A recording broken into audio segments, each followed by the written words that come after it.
Well, hello everybody out there in YouTube land. For my next project I've decided to take a look at the new AFV Club Northrop F5E Tiger, just recently released. It's 48 scale. It's been about 25-30 years since the last 48 scale F5E was released. The Monogram kit, and around the same time the Eschi kit was released. Monogram kit is a very nice kit, albeit showing its age. It's got very nice levels of detail. All the external detail is raised, and if you can cope with that and go with that, I've seen a lot of extremely nice builds done from that. The Eschi kit has always had a bit of a lower reputation generally. I've never even seen the kit in the flesh. I've never had a look inside the box, so I wouldn't like to say myself, although having seen various builds of it in magazines and online, I don't really like the look of the aircraft very much. It appears to be have a lot of problems with it. So this is a new AFV Club kit which was announced last year and has been released in the last few months. Open the box and have a look. So as you can see, it's a fairly a reasonably full box of sprues. You've got a large fuselage part here, which is moulded in. The injection point is on the spine here. It's a large multi-part tool. Looking at a lot of the pictures online and in magazines and the like, the detail appears quite soft on this model.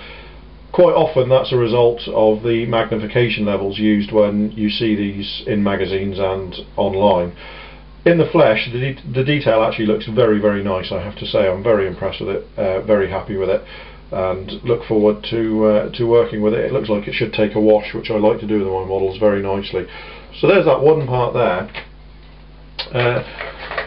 You've got several sprues which are multiples, sprues such as this with drop tanks on them, sidewinder missiles, pylons, wheels, and doubled up on seats. Clearly it indicates that a twin-seater is coming. We know that now anyway. Small sub-sprue here which contains things like the original leading edge root extensions, the original F5E shape as opposed to the later version, the original sharp nose, pointed nose as opposed to the later duck nose, or shark nose as it was known, which also had the larger leading edge root extensions as well. Two styles of main undercarriage door, one for retracted and one for extended undercarriage.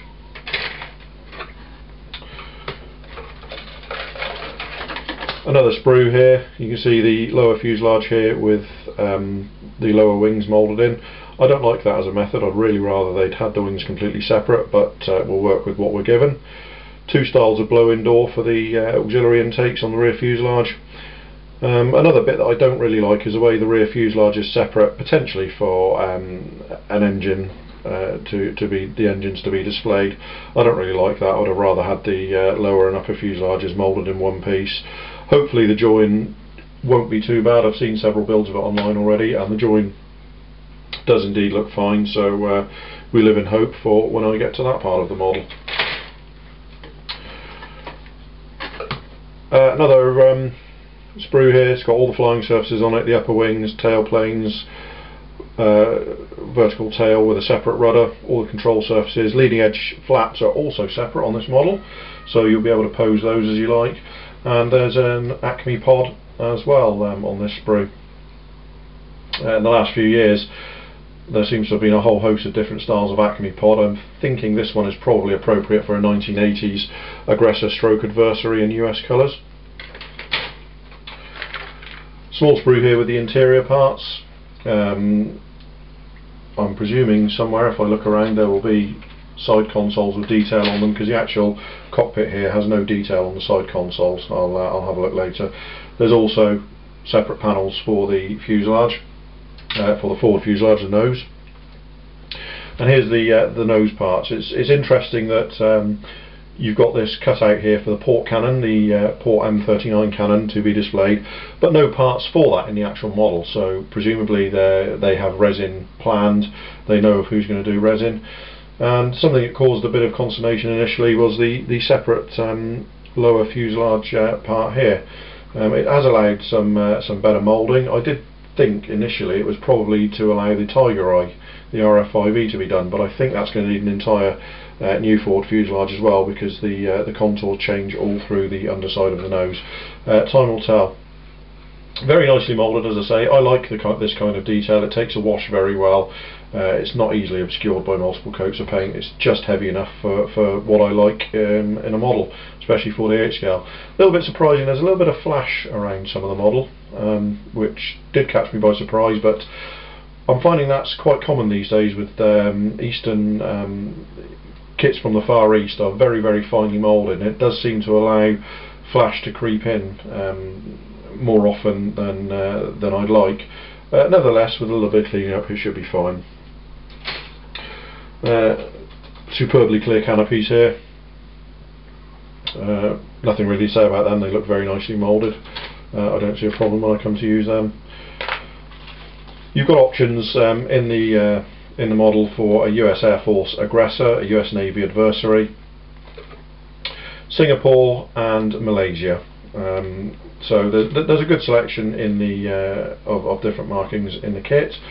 I'm planning to use the new Afterburner Decals Aggressor sheet, so I hope to do this in the old style snake scheme, which is 2 shades of brown and a shade of pale green. It's a scheme I've always loved, and I'd really like to do it with this for my first build. Tiny little sheet of etch there for the boundary layer relief on the air intakes, and a canopy arch with mirrors on it. So that's the contents of the kit. There's not really a lot else to say about it, really. I like it. I like what I'm seeing in the box. I'm not particularly sensitive to the shape of the Tiger like a lot of people are, so I've looked around extensively online at the people who know what they're talking about when it comes to the Tiger. I do appreciate there are a couple of minor shape problems with this model. I believe the air intakes are slightly poorly shaped, and the nose is too rounded in front of the windscreen, and I believe there is also some problem with the spine that I can't really make it out. I know it's there, I've read about it, I've got no reason to doubt the people who do that kind of research, which is what we should all be looking for in models, is people who know what they're talking about to tell us what the issues are with the kit. Then you decide whether to deal with it yourself or leave it be. On this particular build, I'm going to leave everything be. This is going to be strictly from the box. That's my plan at the moment. It will be built from the box. If there's something along the way that I can correct very, very easily as part of the general build, then I'm happy to do that. But basically, I'm going to build this one from the box with different decals and just see what the finished result looks like in terms of shape. There are hundreds and hundreds of schemes for the F5E in US service alone. So hopefully this will be the first of many Tigers I will build over the coming years from this model. It'll be interesting that I understand Academy had a 48 scale F5E listed as well, and it subsequently seems to have been dropped and reappeared on their catalogue, on their listings. Be interesting to see if it's this model in a new box or a completely new tool, or indeed if it ever turns up. It seems to have come and gone several times over the last year. So there's a brief overview into the AFV Club F5E. So in the next video, what I'm planning to do is start it and well, take you along for the ride for those that are interested, and see what the results like. So stay tuned.